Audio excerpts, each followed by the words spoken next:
What's up, my pickles and picklets? It's Spontaneous Pickled here, and today we are going to be going over the results from Crown Jewel, and I'm going to give you some of my thoughts and what happens next with those, if I have any opinions about them. Now, before we even get started to the video, don't forget to like, comment, and subscribe. It seems like it works a little bit better when you tell people that in the beginning of the video, so please do not forget to do that. And let's get started. The match starts off, we actually start off with a pre-show, of course, which they brought back the pre-show match, which is really cool. And it was nice to see Sami Zayn versus JD McDonough. The match itself was really competitive. They both put a really, really good fight. They both eat a lot of losses. I was not really sure my original prediction who was going to win, but I presume JD was going to win because there seems to be more incentive for him. But actually, surprisingly, Sami Zayn won. So that was really cool to see. Was a little bit concerned about JD because he had like a little bit of scar, like a scar over here on his side. For whatever reason, the camera's not catching me doing it. I don't know why the camera doesn't catch me doing it. There. Oh, that was not going to grab what I want to grab. Yeah, I don't know why it doesn't catch it. Anyway, Sami Zayn got the win.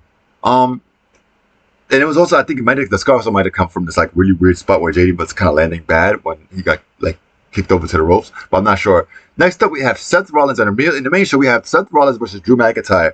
Now, this match was highly competitive. I really, really enjoyed the match itself. I think they both had a lot of offense and defense, and I also think that, if I remember correctly, both of them actually kicked out of each other's moves, which was really, really cool. So it really, really built the suspense on this one. I highly suspected that Drew was going to win, but I guess they're going to make it more where he loses, because he did lose this match, and Seth Rollins did win with the pedigree and a curb stop, if I remember correctly, and then that was the victory. Now, I do think they're probably going to play on this because after the thing, which I'll get into like a little later, Rhea Ripley actually walked up to just gave him a look.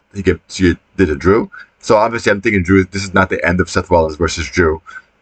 Now, after the match, though, we did have Priest who did try to cash in, but then all of a sudden Sami Zayn came out of nowhere, threw him into the ring post, and then stole his briefcase. And then, like, he just ran away with it. So I don't know what's going to happen with that. I don't know if that's meaning something. I don't know if it's going to be Sami Zayn is not a person who did the briefcase. I don't really know. So this is going to be very interesting to see. Next up, we had the Rhea versus Nia versus Raquel versus Zoe versus Shayna match. Now, this match was really, really great. I enjoyed it because everybody had a chance to highlight their abilities, and everybody came in looking kind of strong. I did like one spot where Zoe Stark kind of did like a jumping thing over the camera with him, which was really, really cool. And then there was another spot where Shayna Baszler, they really made her look strong to some small degree, where she did like a triple like submission hold to I think three of the competitors, probably Raquel, Zoe, and Shayna. If I'm not Raquel, Raquel, Zoe, and oh my God, Rhea. Yeah. Because I think Nia was outside of the match a lot of the time. She was outside of the ring on that part of the match. And it was a really, really good move. It really looked really, really good. And that really made Shayna look like freaking powerful. Like some of them were almost going to tap out. So that was really cool to see.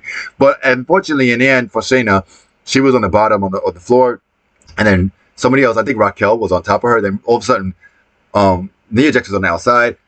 And then Rhea Ripley did her move, the Riptide, from the top rope onto all three bodies, and then just moved them all off and then pinned Shayna. So Rhea still did look dominant in the end, but nobody necessarily looked weak. It was a little bit sad to see Shayna get pinned on that one, but I kind of think somebody had to get pinned, and they tried to make everybody look strong besides Raquel previously, but in this match, Raquel did look fairly strong, but she didn't have any moments of the match where I was like, oh, okay, I remember. But she did look strong in the match. And going forward, I don't know what's next for Rhea. I will say, though, Rhea, I do hope that she puts up more title defenses, because I don't feel like she puts up enough defenses. I feel like that they kind of like low-key doing the same thing that they're doing Roman Reigns with her, to be honest with. The only difference is she's actually active, and she's putting in a lot of Judgment Day business and all that stuff, but she also needs to put that title on the line. After that, we have Solo Sikoa versus John Cena. Now, this match was really, really interesting. I did predict John Cena. And, it was really a lot of emotion going into it, because you actually kind of wanted to root for John Cena. And this coming from Pickle, who didn't root for John Cena back in the day. I was that person, like that Pickle that was like, oh, I want Cena to lose. Cena sucks, but I think after a while, after he started losing a lot since 2018, and especially because he is more like a kind of a Hall of Famer without being one officially yet, I kind of built respect for him over the years. I think many others do that too. Like, you still hear the Cena sucks chance, but it's not as prevalent as it used to be. So I think that we've all kind of grown to respect him. I don't know about being the GOAT, but I respect the name that WWE calls him. That's when I say it. I mean it for them, for what they turn it. But, he is definitely great in his own sense. And he did a lot for WWE in his time. I'll give him that. And he's giving back nowadays by giving in. With that match, Solo Sikoa kind of pretty much squashed Cena. Yeah, the match wasn't short, but Solo Sikoa landed like I think like 9, 10, 11 of the I forget what they call it, the thumb. Oh my god, my brain is not working. Sorry, I forget the name of it, but you know he landed like Samoan spike, Samoan spike. Oh my god, he landed like 11 Samoan spikes on Cena, and then Cena was KO'd, and he just pinned him. I actually thought that was gonna be a spot where Cena got up and like AA'd Sikoa, but no, it was the sick because even like during the match, Cole especially was mentioned like, oh, Sikoa is playing with this food, he's not pinning, he just wants to beat him and beat him up, and that seemed to be the idea. But no, so he actually got the win in the end. So I guess he beat him so bad that he could just pin him. So that was interesting. So job well done to Sikoa. Of course, the thing is not catching me clap. Of course. So job well done to Sikoa. That's really gonna make him look good for the bloodline, but it also might play for the idea of him being the actual tribal chief, which Paul Heyman did see on Thursday. I don't think he had the intention of going against Roman Reigns, but you know how these things often play out. So that was really great. Next up, we had like a little bit of a thing that came out of nowhere, which was Miss TV with I don't know who he was, a Saudi Arabian comedian, and then Waller coming out, Grayson Waller coming out to drop the training into the Waller show. It was really more to push the narrative of Miz being a face now. If that couldn't be clearer, they couldn't make it any more clearer. I just felt like they could have done that something like this on Raw. But I also understand that maybe it doesn't play to us, it might play to the all Saudi Arabian fans out there. But the segment was kind of like, nah, it wasn't really what I wanted. And I think that those kind of segments don't always take so well during a premium live event for people, unless it's like someone that they really, really love. Like, it's not that we don't like The Miz. I like The Miz personally. But, you know, he's not like he's not like Pat McAfee or something like that, where everybody just like, for some reason, loves him. You know what I mean? So it was kind of like, okay, this is needed. But nonetheless, it did convey the story, so that was cool.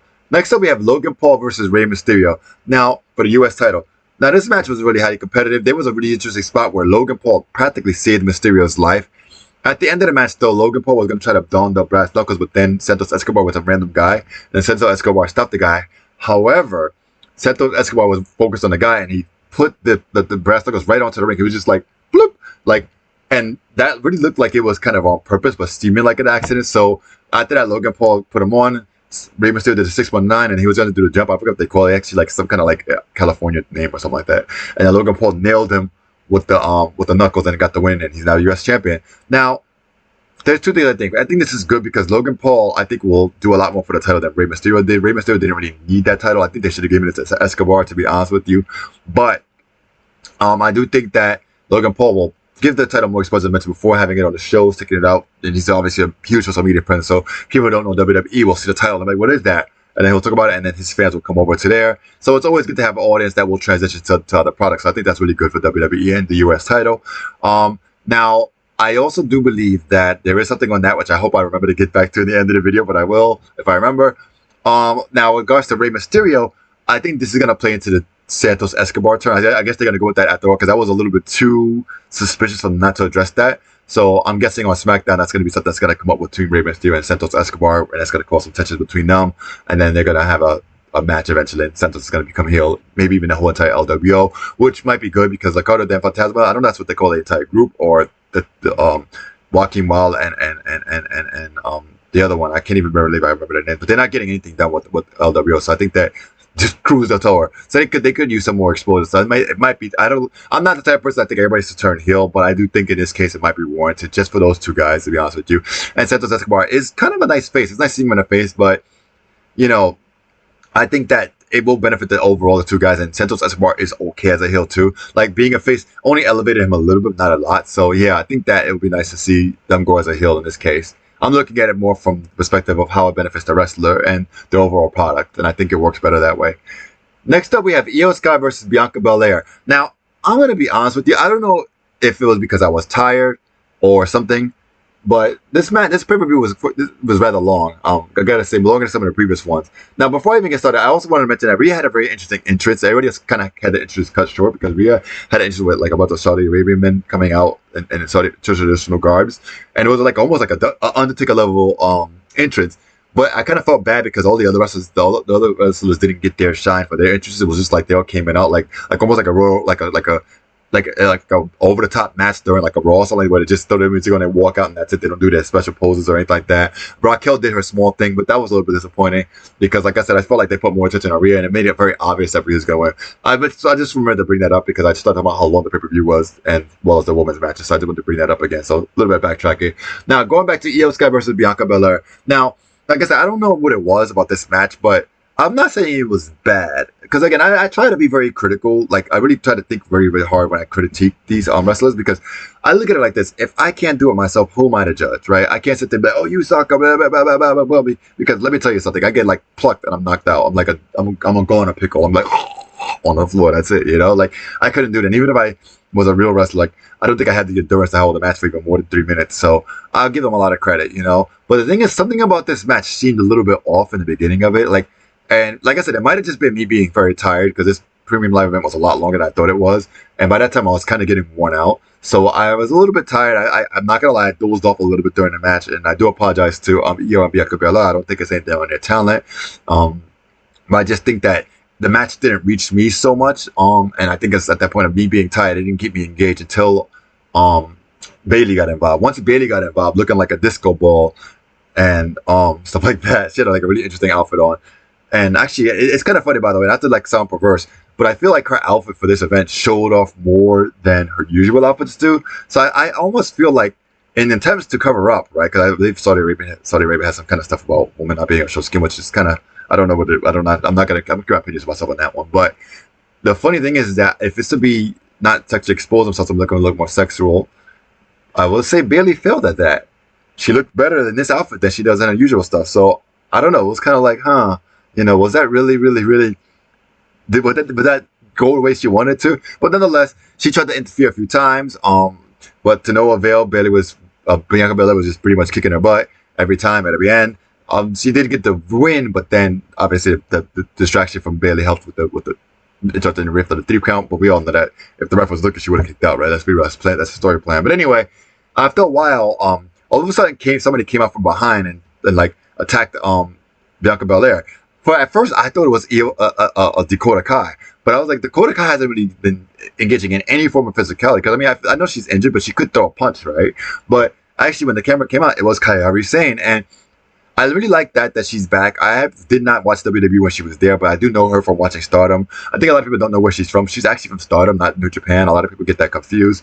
Now, if she was in New Japan, maybe I don't know. I'm not sure because I watch Stardom. I don't really watch New Japan that much, but she was from Stardom, so it was really cool to see her. And I know she's extremely athletic, and I've heard a lot of good things about her in WWE. Now, she is a heel, of course, as expected, for because she helped out Io. So, you know, for me, I'm like, okay, that's going to be interesting to see. I don't really recall what role she was in Stardom. Like I said, I don't remember a lot of stuff, unfortunately. My memory's often bad. But as a WWE, I know she was a face last time, and they also were playing on the fact that she got beat up by Bayley at the end. So I'm guessing that this is going to be the initiation for the end of Damage Control. So I'm looking forward to seeing how that goes. However, if you ever notice, Bayley's not necessarily face. Yes, Bayley was disappointed, but not face. But anyway, after the attack, Bianca Belair was out for a 9 count. Then she rolled back in barely, but then Io jumped on her, landed on her over the not so strong looking over the moonsault, but she did get the pin, and then she won. So I don't know, maybe Io was like stressed out, sick. I don't know, something was. I think another channel pointed out too that it seemed like she wasn't like really doing her thing. Maybe that's what it was. Because for me, like when I was watching the match, I did feel like both of them were at their top shape, but it might have been Io because Io's, like I said, her moves is usually much more beautiful and more flipsy daisy. She didn't do that a lot of it, and I think that's what kind of made me a little tired in the match. I was like, oh, come on, this is not the Io match I was looking for. So I do hope that Io is okay if something is wrong. She did seem quite happy when Kairi Sane came out, so hopefully that's a sign that she's okay. But we'll see. Next up, we had Cody Rhodes versus Damian Priest. This match was quick, short, and straightforward to the point. Judgment Day did try to interfere, but they got all thwarted by Jey Uso. It was nice to see Cody being dominant once again. However, the only thing is I feel like this match wasn't necessarily needed for a premium live event. It could have been just done on a Raw. One thing I'm gonna say is that I understand there's a rival, and I understand long storytelling, but I'm a little bit tired of Cody Rhodes versus Damian Priest. And like, well, Cody Rhodes, Jey Uso, and Sami Zayn versus the Judgment Day. However, I do think that they should work together more, and then take on the Judgment Day head on. But you need to get a girl because apparently you can't hit Rhea, right?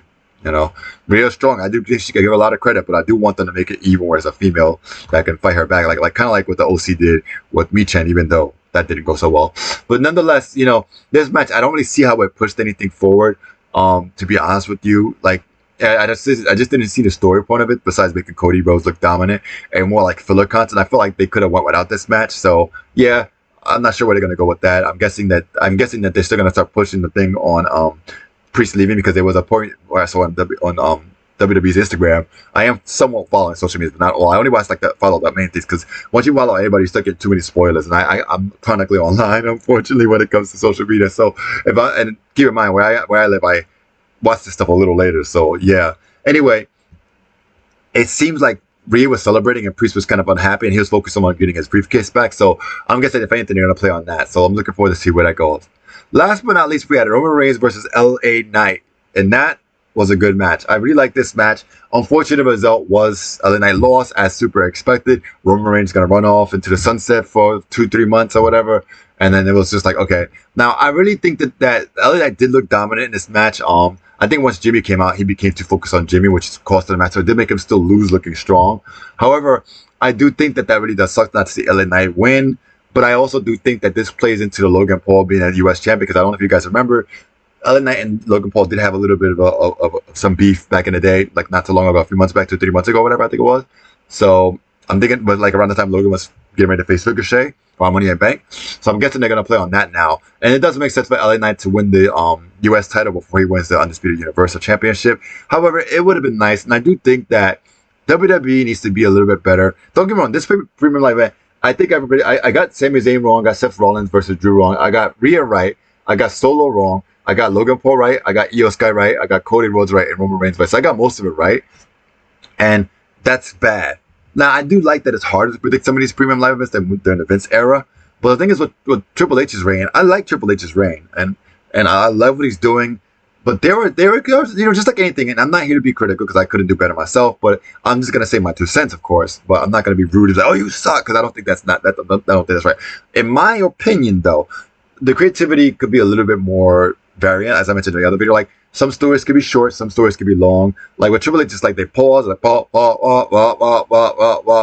1 step forward and then 5 steps backwards, and go 3 steps forward and and do the same thing over. And I think that really hurts the product overall, because it takes too dang on long for every story to be told. And sometimes you gotta just push a story straight forward. Like watch, they're gonna find a way to like not do the Bailey and Io Sky dissension. They're gonna say, oh wait, no, there was something else to do with that between that. Oh, they're gonna try to work together. Like, can we not do that? Can we just get to the damn point already? Like, it's getting annoying, And I think that Damage Control is one of those factions that they didn't live up to expectations, and it's time to get rid of them.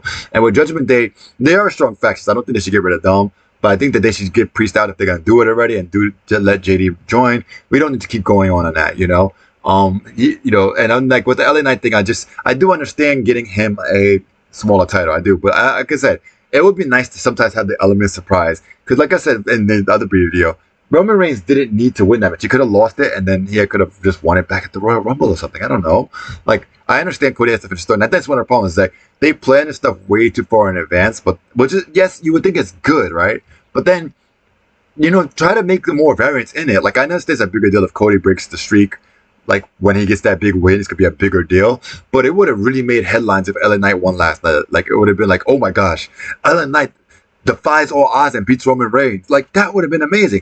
And I'm not saying this because I'm like, oh my god, faces, LA Knight. I do like LA Knight, but no, it's not because I want him to be champion. I just think that it would have been a good move business-wise, Now, but instead, he's just going to have to go for the U.S. title and through the climb. And I think sometimes it's cool to let somebody break through the climb. Like Lesnar did it. Did Lesnar do that back in the day? I think he did, right? I know within 6 months or something like that, he was champion. So, I just think it's good to change it up a little bit. And I hope Triple H does start to do that a little bit more. But we're going to have to see. Overall, though, this premium live event was I would give it like a 7 out of 10. I think it was a little bit long-winded. The matches were overall good. I felt like the Miz CV segment wasn't really that great and it wasn't needed. And I gotta say, one thing about Triple H's reign that I don't like is there's too many heel champions. I like a balance. And the thing is that I feel like the heels, they lose the title and get it back the next day, and the faces, they lose it right away.